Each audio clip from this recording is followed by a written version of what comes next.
This bird's nest anthurium that you see here is Anthurium bonplandii, and this is actually one of my newer bird's nest anthuriums here. You can see I had a little bit of mechanical damage here. This got actually clipped off in one of my drawers, but this is the hazards of domesticated houseplant life. Otherwise, this is a very resilient plant. I don't know if you could actually, if this picks up on camera, but this has a very, very, very coriaceous thick leaf, and coriaceous just means that it's a little bit more rubbery. It almost feels to me like a little bit more of like reptile skin. But what I like about these bird's nest anthuriums is that typically they do have this kind of like thicker leaf. They have these really thick roots, which means that they are just like much more of a resilient plant. And resiliency is the key to, I think, having a great house plant, or being a good parent back to your great houseplant, because when it has a little bit more resiliency, it means that you could like take your eye off of it for a little while. Now this plant is native all throughout kind of like the Amazonian kind of belt. So Brazil, Colombia, French Guiana, the Guyanas, Guyana.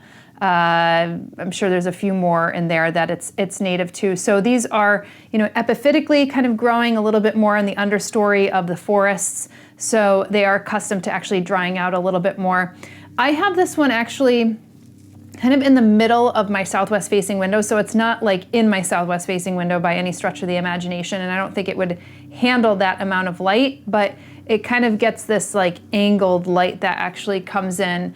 So it doesn't get any kind of intensity of light. I would say that it's more kind of like high indirect or to moderate light, but this is a plant that could withstand a little bit more moderate, probably even a slightly lower light conditions, although I wouldn't give it low light. I think like a lot of us actually think like low light means no light, but that's not the case. I mean, plants all need light in order to be able to grow, and I find even on the ones that I would even claim to be a little bit more low light, if you give them a grow light or whatnot, then they are, much more happy.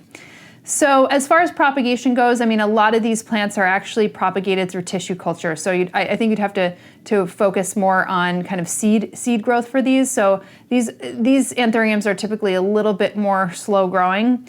Giving it a little bit more humidity probably helps.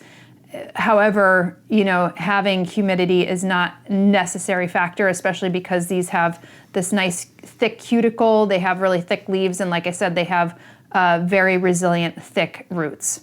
As far as fertilizing goes, I'm just looking at more of a monthly basis during the growing season, and that's a more well-balanced fertilizer.